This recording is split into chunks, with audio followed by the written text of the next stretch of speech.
നമസ്കാരം. പുതിയ വീഡിയോയിലേക്ക് സ്വാഗതം. ഇന്നലെയും ഒരു അരും കൊലയ്ക്ക് സാക്ഷിയായിരിക്കുകയാണ് കേരളം. കൊലപാതകങ്ങളുടെ പരമ്പര നീണ്ടുകൊണ്ടിരിക്കുകയാണ്. ഷിബിലയും യാസിനും വിവാഹിതരായിട്ട് 5 വർഷത്തോളം ആകാറായി. 21 വയസ്സ് മാത്രം പ്രായമുള്ളൊരു പെൺകുട്ടിയാണ് ഷിബില. യാസിനും ഷിബിലയും കൂടി വിവാഹപ്രായം എത്താൻ കാത്തിരുന്നു ഒളിച്ചോടുന്നതിന് വേണ്ടി. സ്നേഹിച്ചിരുന്ന പെൺകുട്ടിയായിരുന്നു. വീട്ടുകാർ വിവാഹത്തെ എതിർത്തതിനെ തുടർന്ന് ഇരുവരും തീരുമാനിച്ചു ഒളിച്ചോടിപ്പോവുക. അങ്ങനെ ഷിബിലയ്ക്ക് 18 വയസ്സായതോടുകൂടി രണ്ടുപേരും വീട്ടിൽ നിന്നിറങ്ങി. എന്നിരുന്നാലും യാസിൻ്റെ മാതാപിതാക്കൾ ഇവരെ സ്വീകരിക്കാൻ തയ്യാറാവുകയായിരുന്നു. അങ്ങനെ സ്നേഹത്തോടു കൂടിയുള്ള ജീവിതം ആരംഭിച്ചു. പക്ഷേ ഷിബിലയുടെ വീട്ടുകാർക്ക് യാഥാർത്ഥ്യമുണ്ടായിരുന്നു. യാസിൻ ലഹരിക്കടിമയാണ്. യാസിനോടൊപ്പമുള്ള തങ്ങളുടെ മകളുടെ ജീവിതം വളരെയധികം ദുരിതം ഏറിയതായിരിക്കുമെന്ന് മുന്നറിവ് ഉണ്ടായിരുന്നതുകൊണ്ട് തന്നെ ഷിബിലയുടെ മാതാപിതാക്കൾ ഈ ബന്ധത്തെ എതിർത്തുകൊണ്ടിരുന്നു. അങ്ങനെയാണ് ഇവർ ഒളിച്ചോടി വിവാഹിതരാകാൻ തീരുമാനിച്ചത്. ഇപ്പോൾ ദാരുണമായി ഈ വിവാഹത്തിന് ഒരന്ത്യം വന്നിരിക്കുകയാണ്. ലഹരിക്കടിമയായിരുന്ന യാസിൻ ഷിബിലയെ അതിക്രൂരമായി കഴുത്തിൽ വെട്ടിക്കൊലപ്പെടുത്തുകയായിരുന്നു. കൺമുൻപിൽ പിഞ്ചു കുഞ്ഞും മാതാവും പിതാവുമൊക്കെ നോക്കി നിൽപ്പുണ്ടായിരുന്നു. അങ്ങനെ ഷിബില എന്ന യുവതി അവിടെ മരണപ്പെടുകയാണുണ്ടായത്. അതിക്രൂരമായി ഷിബിലയുടെ പിതാവിനെയും മാതാവിനെയുമൊക്കെ വെട്ടിപ്പരിക്കേൽപ്പിക്കാൻ യാസിൻ അതിനിടയിൽ ശ്രമിക്കുന്നുണ്ടായിരുന്നു. കൺമുൻപിൽ തൻ്റെ പിഞ്ചുകുഞ്ഞ് ഉണ്ടെന്ന ഒരു ബോധ്യം പോലും യാസിനുണ്ടായിരുന്നില്ല. ആ പൊന്നോമന മകളുടെ കൺമുൻപിൽ വെച്ച് മാതാവിനെ അതിക്രൂരമായി വെട്ടി കൊലപ്പെടുത്തി. ആഴത്തിൽ സ്നേഹിച്ചിരുന്നവർക്ക് എങ്ങനെയാണ് ഇത്രമേൽ ആഴത്തിൽ മുറിവേൽപ്പിച്ചുകൊണ്ട് ഈ ലോകത്തു നിന്നും ജീവനെടുക്കാനായിട്ട് കഴിയുക? അപ്പോൾ ഇതൊന്നും സ്നേഹമായിരുന്നില്ല എന്നത് യാഥാർത്ഥ്യമല്ലേ? ഷിബിലയുടെ മാതാപിതാക്കൾ കരുതിയിരുന്നത് പോലെ തന്നെ യാസിൻ ലഹരി മൂത്ത് സ്വന്തം മകളെ ഉപദ്രവിക്കുകയും അതിക്രൂരമായി പീഡിപ്പിക്കുകയും ചെയ്യുമായിരുന്നു. അതുകൊണ്ട് തന്നെ യാസിനോട് ഷിബിലയുടെ വീട്ടുകാർക്ക് താല്പര്യമേ ഉണ്ടായിരുന്നില്ല. പക്ഷേ യാസിൻ്റെ വീട്ടുകാർ ഷിബിലയെയും യാസിനെയും കുഞ്ഞിനെയുമൊക്കെ കരുതി സ്നേഹിച്ചു പോന്നിരുന്നവരാണ്. എങ്കിലും തുടരെയുള്ള ലഹരിയുടെ ഉപയോഗവും അത് സംബന്ധമായിട്ടുള്ള വഴക്കുകളുമൊക്കെ ഷിബിലയ്ക്ക് താങ്ങാനാവുന്നതിലും അപ്പുറമായിരുന്നു. 4 വർഷക്കാലം ഒരുമിച്ച് ജീവിച്ചതിന് ശേഷം ഒരു തീരുമാനമെടുത്തു. തീരുമാനം എടുക്കാനുള്ള പ്രായമൊന്നും ഇപ്പോഴും ഷിബിലയ്ക്കായിട്ടില്ല എന്നുള്ളതാണ് വാസ്തവം.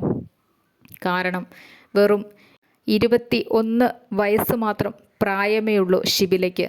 ഈ ചെറുപ്രായത്തിൽ പഠന സംബന്ധമായിട്ടൊക്കെ മുൻപോട്ട് പോകേണ്ടിയിരുന്ന പെൺകുട്ടിയല്ലേ എന്ന് ചിന്തിച്ചു പോവുകയാണ്. തൻ്റെ യുവത്വത്തിലേക്ക് കടന്നതേ ഉണ്ടായിരുന്നുള്ളൂ. അപ്പോഴേക്കും ഒരു കുട്ടിയുമായി ജീവനും സ്വയം ബലിയർപ്പിക്കേണ്ടതായി വന്നു. യാസിനെ പോലെയുള്ള ലഹരിക്കടിമയായിട്ടുള്ള മക്കളിലേക്ക് എങ്ങനെയാണ് പെൺമക്കളെ കെട്ടിച്ചയക്കുക? എന്തിനു വേണ്ടിയാണ് പെൺമക്കൾ വിവാഹിതരാകുന്നതെന്ന് ചിന്തിച്ചു പോവുകയാണ്.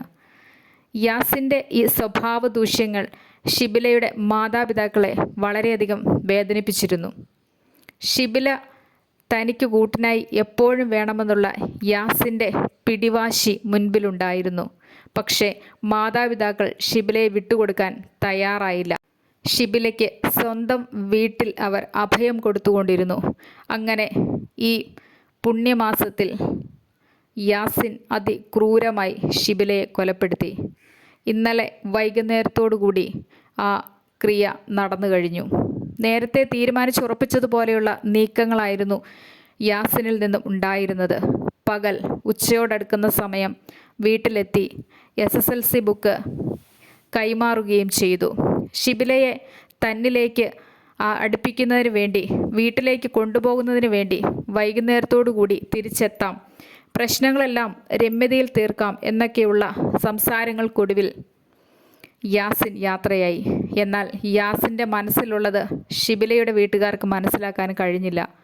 വൈകുന്നേരത്തോടുകൂടി യാസിൻ ഷിബിലയുടെ വീട്ടിലെത്തുകയും നോമ്പുതുറ സമയത്തോടുകൂടി ഷിബിലയെ കഴുത്തിനു കുത്തി അതിദാരുണമായ നിലയിൽ കൊലപ്പെടുത്തുകയുമാണ് ചെയ്തത്. ഈ 18 വയസ്സ് പ്രായമാവുന്നതോടുകൂടി പെൺകുട്ടികൾ ഒളിച്ചോടുന്നത് എന്തുതരം ലഹരിക്ക് അടിമപ്പെട്ട് ജീവിക്കുന്ന അതിക്രൂരന്മാരായ ആൺകുട്ടികളുടെ കയ്യിലേക്കാണെന്ന് ഒരു ബോധ്യവുമില്ലാതെയാണ് ഇറങ്ങിത്തിരിക്കുന്നത്. പ്രായത്തിൻ്റെ മുൻപോട്ടുള്ള പോക്കിനിടയിൽ പക്വത വന്നു തുടങ്ങുമ്പോഴേക്കും ഇവരുടെ ജീവിതമൊക്കെ കൈവിട്ടു പോയിട്ടുണ്ടാകും. ഓരോ ദിവസവും അതിദാരുണമായ സംഭവങ്ങൾ ഇതൊക്കെയാണ് ഓർമ്മിപ്പിക്കുന്നത്. ഇന്നത്തെ പെൺകുട്ടികൾക്ക് യാതൊരു ചിന്തയുമില്ലാതെ വഴിവക്കിൽ കാണുന്ന ഏതെങ്കിലുമൊക്കെ ലഹരിക്ക് അടിമപ്പെട്ട ആണുങ്ങളുടെ തലയിലാണ് ചെന്ന് കയറിക്കൊടുക്കുന്നത്. ഒരിക്കലും അതിൽ നിന്ന് രക്ഷപ്പെട്ടു പോരാനോ തലയൂരാനോ ഇവർക്ക് സാധിക്കുകയില്ല. കാരണം ലഹരിമുത്ത ഇവന്മാരുടെയൊക്കെ തലയ്ക്കുള്ളിൽ ലഹരി മാത്രമേയുള്ളൂ. ജീവിതമെന്ന ലഹരി ഇവർ ആസ്വദിക്കുന്നതേയില്ല. മറ്റ് ലഹരിക്ക് അടിമപ്പെട്ട് സ്വയം ബോധമൊക്കെ നഷ്ടപ്പെട്ട് ഒരുതരം ഭ്രാന്തിനടിമകളെപ്പോലെയാണ് ഈ ആണുങ്ങൾ ജീവിക്കുക. ഇവരുടെ കൂടെയൊക്കെ ജീവിക്കുവാൻ ഇറങ്ങിത്തിരിക്കുന്ന പെൺകുട്ടികളെ പറഞ്ഞാൽ മതി. പെൺമക്കളുടെ ജീവിതമൊക്കെ ഏകദേശം ഇനി വിവാഹിതരായാൽ അല്ലെങ്കിൽ പ്രണയത്തിലകപ്പെട്ടാലൊക്കെ കത്തിക്ക് ഇരയായിത്തീരുക എന്നുള്ള അവസ്ഥയിലേക്ക് നീങ്ങിക്കൊണ്ടിരിക്കുന്നു. കൊലപാതകത്തിലാണ് ഇന്നത്തെ പ്രണയബന്ധങ്ങളും വിവാഹബന്ധങ്ങളുമൊക്കെ ചെന്ന് അവസാനിക്കുന്നത്. പ്രണയവും വിവാഹവുമൊക്കെ ഇനി ആലോചിച്ച് തീരുമാനിച്ചുറപ്പിക്കേണ്ട കാര്യങ്ങളാണെന്ന് പെൺകുട്ടികൾ തീരുമാനമെടുക്കുക. ഈ ഭൂമിയിൽ ഒരു ജീവിതം മാത്രമേ ഉള്ളൂ. മാതാപിതാക്കളും മക്കളുമൊക്കെ ഒത്ത് സന്തോഷപൂർവ്വം അത് ജീവിച്ച് തീർക്കേണ്ടതാണ്. ആണുങ്ങൾ എത്തരത്തിലുള്ളവരാണെന്ന് സമൂഹം പറയുന്നത് അംഗീകരിക്കാൻ പെൺമക്കൾ തയ്യാറാകുക. കാരണം പ്രണയത്തിനും പ്രേമത്തിനുമൊന്നും കണ്ണില്ലെന്നാണ് പറയുന്നത്. ആരെയെങ്കിലും തിരഞ്ഞെടുക്കും, ആരുടെ കൂടെയെങ്കിലും ജീവിക്കാൻ ഇറങ്ങിത്തിരിക്കും. പിന്നീട് സ്വന്തം ഭവനത്തിലേക്ക് ശവശരീരമായിരിക്കും തിരിച്ചെത്തുക. പെൺമക്കളുടെ ഭാവി ഇനി വളരെയധികം അവതാളത്തിലാണ്. ആരെ വിവാഹം കഴിക്കണം, എന്തിന് വിവാഹം കഴിക്കണം എന്നൊക്കെയുള്ള മനസ്സിൻ്റെ ആകുലതകളാണിന്ന് ഓരോ പെൺമക്കളും പങ്കുവെക്കുന്നത്.